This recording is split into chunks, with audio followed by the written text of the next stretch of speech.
Hello बच्चों, मेरी पाठशाला में आपका स्वागत है।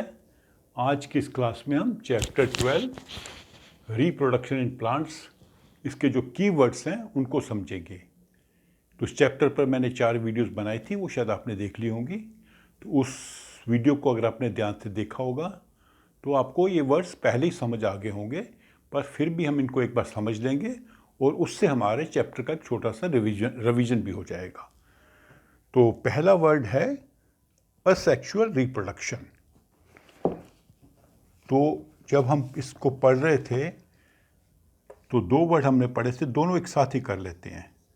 असेक्सुअल रिप्रोडक्शन और इसके साथ में होता है सेक्सुअल रिप्रोडक्शन। वो भी आगे जाके वर्ड है बुक में आपके इसी लिस्ट में एक, ठीक है।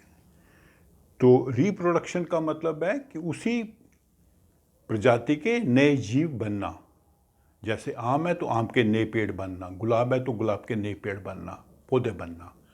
तो इसमें 2 प्रकार से रिप्रोडक्शन होती है। एक में जब हम सीड बनता है प्लांट में और सीड से नया प्लांट बनाते हैं तो हो जाएगा सेक्सुअल रिप्रोडक्शन। सेक्सुअल रिप्रोडक्शन में a seed is produced and a new plant is grown from the seed. उसमें एक सीड बनेगा और नया प्लांट हम उस सीड से बनाएंगे। A seed is produced and we grow a new plant from the seed. तो दूसरा हो गया असेक्सुअल। असेक्सुअल में क्या होगा? सीड नहीं होगा। The new plant is produced without the use of seed. क्योंकि इन पौधों में सीड बनता ही नहीं है। So the new plant is produced without using the seed. तो हो जाएगा असेक्सुअल रिप्रोडक्शन। ठीक है। तो सेक्सुअल में प्लांट में सीड बनेगा and the new plant is grown from the seed. ये 2 वर्ड हो गए, sexual production and sexual reproduction. फिर है बडिंग। बडिंग जैसे ईस्ट में हमने बताया था, ये ईस्ट का सेल है, फिर इसमें छोटा सा एक बड बनेगा, फिर वो बड अलग हो जाएगा, ये एक बन जाएगा, ये दूसरा बन जाएगा, and this will become a new individual. ये फिर ग्रो करेगा, इसमें से बर्ड्स निकलेंगे। तो इसमें क्या होता है? This is reproduction in which the new individual is produced from a bud. ये जो छोटी सी आउट ग्रोथ है इसको बड कहते हैं। तो ये बड से एक नया ऑर्गेनिज्म बन जाएगा। सेम मान लीजिए यीस्ट है तो यीस्ट का सेल बनेगा। So the new individual is produced from a projection और a bud on the body of the cell. इस सेल की बॉडी में एक प्रोजेक्शन है जिसे बड कहते हैं, वहां से एक नया सेल बनेगा और ये प्रोसेस चलता रहेगा। 1 के 2, 2 के 4, 4 के 8, और कई बार ये जुड़े भी रहते हैं। एक ऑर्गेनिज्म है, दूसरा भी साथ जुड़ जाएगा, तीसरा भी जुड़ा रहेगा, चौथा भी जुड़ा रहेगा। तो they are all individual cells, सब अलग अलग सेल्स हैं। फिर है embryo. Next word is embryo, YO। Embryo क्या होता है? जब एक प्लांट में male gametes and female gametes fuse, जब वो फ्यूज करते हैं तो उसको कहते हैं फर्टिलाइजेशन। वो भी सीख लेते हैं, वो भी वर्ड इसमें होगा। यस, अगला वर्ड फर्टिलाइजेशन ही है। तो दोनों ये रिलेटेड हैं।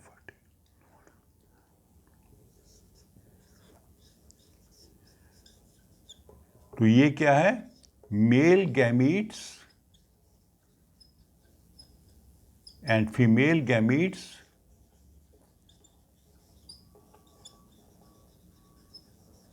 दे फ्यूज होता है जुड़ जाएंगे।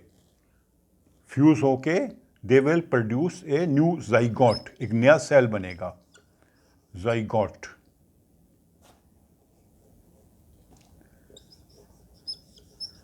तो ये जो फ्यूजन है मेल गैमीट और फीमेल गैमीट का, टू प्रोड्यूस जाइगोट, उसको कहते हैं फर्टिलाइजेशन। और ये जो जाइगोट है, this will develop into embryo. The zygote जो है which is produced on fusion of male gamete and female gamete, it will develop into embryo. और ये कहाँ होता है? ये सीड की कवरिंग के अंदर होता है। आपने एक सीड देखा होगा, जैसे मान लीजिए नींबू का सीड है या सेब का सीड है या आम का सीड है, वो हार्ड कवरिंग होती है, उसके अंदर जो मटेरियल है उसको कहते हैं embryo. And this will develop into A plant. This embryo will develop into A plant.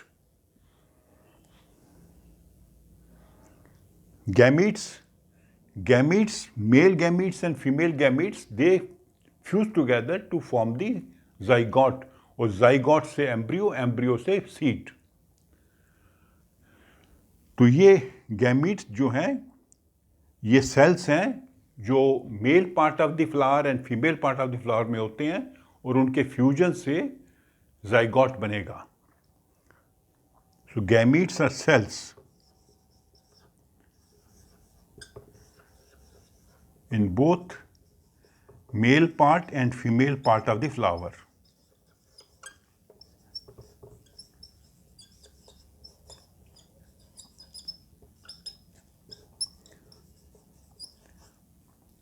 ठीक है, गैमीट सेल्स होते हैं, they are separate. Male cells separate होंगे, फीमेल सेल सेपरेट होंगे, and they will fuse together to form a zygote which will eventually develop into seed. उसका seed बनेगा अंत में जाके। हाइफा, हाइफा क्या है? इट इज ट्यूबुलर स्ट्रक्चर होता है। ट्यूब मतलब नली, बहुत बारीक। ठीक है, ट्यूबुलर फिलामेंट स्ट्रक्चर्स होते हैं, which is basic structure of fungus. Fungus जैसे मशरूम हुई, ठीक है, उस प्लांट को कहते हैं फंगस। कुकरमुत्ता, फंगस, फफूंद। तो फफूंद का ये बेसिक स्ट्रक्चर है, basic structure of fungus.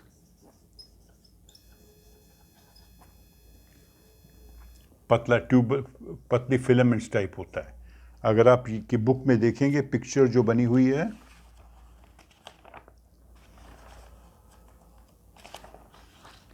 Twelve 12.7, वहाँ पे नीचे दिखा रहे हैं उन्होंने, ये हाइफा।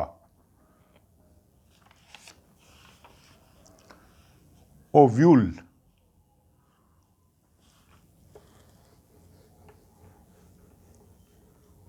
ओव्यूल वो सेल्स होते हैं जो जो पिस्टिल है। Pistil is the female part of the flower. Pistil के अंदर ओवरी होती है और इसके अंदर ओव्यूल होते हैं, OVULE। These ovules produce female gametes।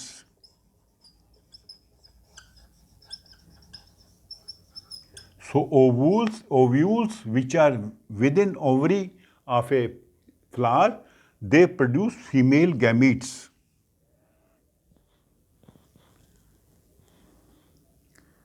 तो pollen grains are contained within the anther। जो मेल पार्ट है, मेल पार्ट जो होता है फ्लावर का, इसकी पिक्चर आपके बनी हुई है पेज नंबर 137, 12.9। स्टेमन है मेल पार्ट, उसके टॉप पे एंथर होगा, एंथर के अंदर पोलन होता है। दीज आर स्मॉल ग्रेन, बिल्कुल छोटे दाने होते हैं, और इसके अंदर जो है मेल गैमीट्स प्रोड्यूस होते हैं। पोलन ट्यूब है, जब ये जो पोलन ग्रेन है स्टिग्मा पे गिरते हैं, which is part of the pistil, वो स्टिग्मा से अंदर जाएंगे। जिस रास्ते से जाएंगे उसको कहेंगे पोलन ट्यूब, तो वो रास्ते से जाके ये जो इसके अंदर मेल गैमीट्स हैं वो फीमेल गैमीट में मिलेंगे जो ओव्यूल के अंदर होते हैं। तो ट्यूब बेसिकली एक रास्ता है जिसके द्वारा ये पोलन ग्रेन अंदर जाएगा टुवर्ड्स ओवरी की तरफ जाएगा।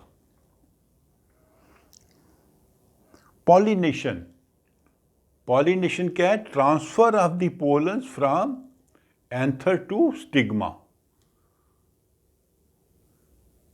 क्योंकि जो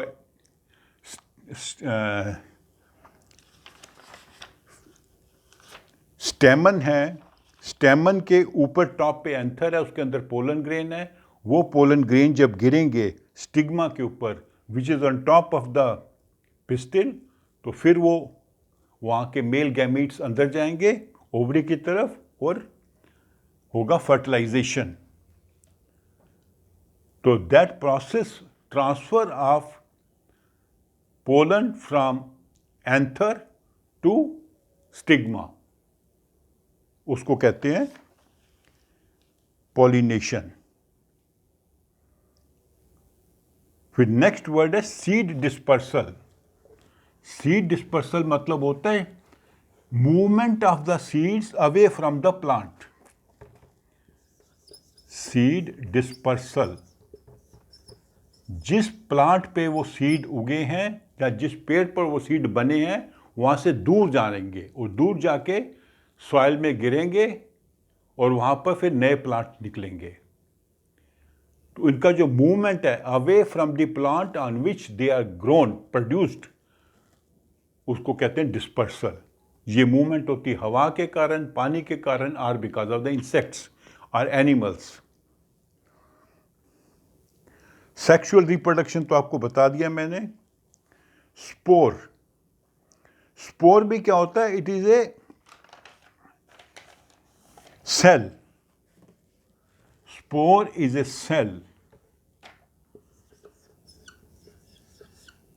और दो वर्ड के साथ दूसरा वर्ड भी सीख लेते हैं, sporangium.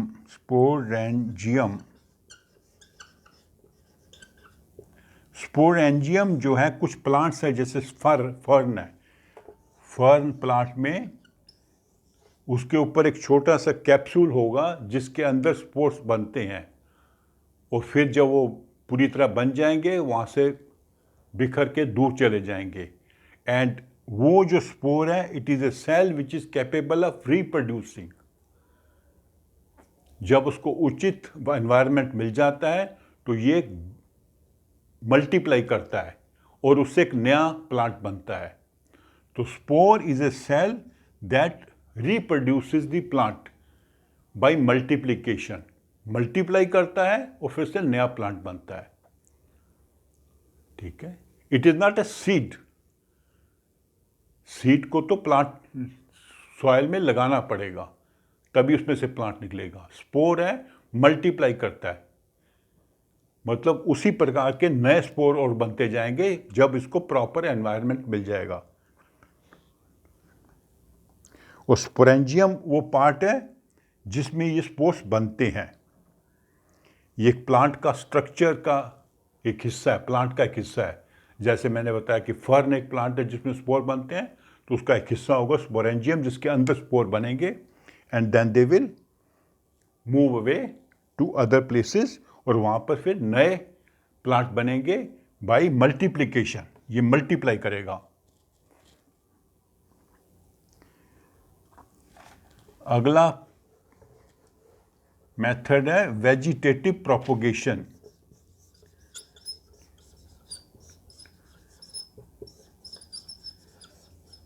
Vegetative propagation is asexual reproduction of plant. मतलब प्लांट के या तो ब्रांच से या उसके बड से नए प्लांट बनेंगे। A part of the plant is used to produce the new individual. It is a reproduction without the use of seed. In these plants, seed is not produced and a part of the plant is used to reproduce the new unit, new individual. जैसे गुलाब का एक पौधा है, उसकी cutting लगाएंगे तो एक नया गुलाब का पौधा बन जाएगा। आलू है, उसके ऊपर जो बड होती है जिसको आई कहते हैं, उसको लगाएंगे ज़मीन में तो नया आलू बन जाएगा। अदरक वह भी वैसे ही बनेगा। हल्दी वह भी वैसे ही बनेगी। उसकी आई को लगाएंगे जो बेसिकली उसका एक बड होता है। ज़ाइगोट, ये तो मैंने आपको बता ही गया है। ज़ाइगोट एक सेल है, वो बनता है on fertilization, that is when male gamete and female gamete fuse together they form a new cell which is called zygote. और ज़ाइगोट ही आगे डेवलप होकर एम्ब्रियो बनता है और सीड बनता है। Embryo is basically what is with in the seed, तो ज़ाइगोट से सीड बनेगा। तो दीज आर दी वर्ड्स, की वर्ड्स ऑफ दी चैप्टर 12। और हमारा चैप्टर 12 कंप्लीट हो गया। अगले क्लास में हम मोशन एंड टाइम चैप्टर 13 समझेंगे। तो अगर आपको ये वीडियो अच्छी लगी है, इसे आप लाइक करें, अपने फ्रेंड्स के साथ शेयर करें और मेरे चैनल को सब्सक्राइब भी करें। Thank you.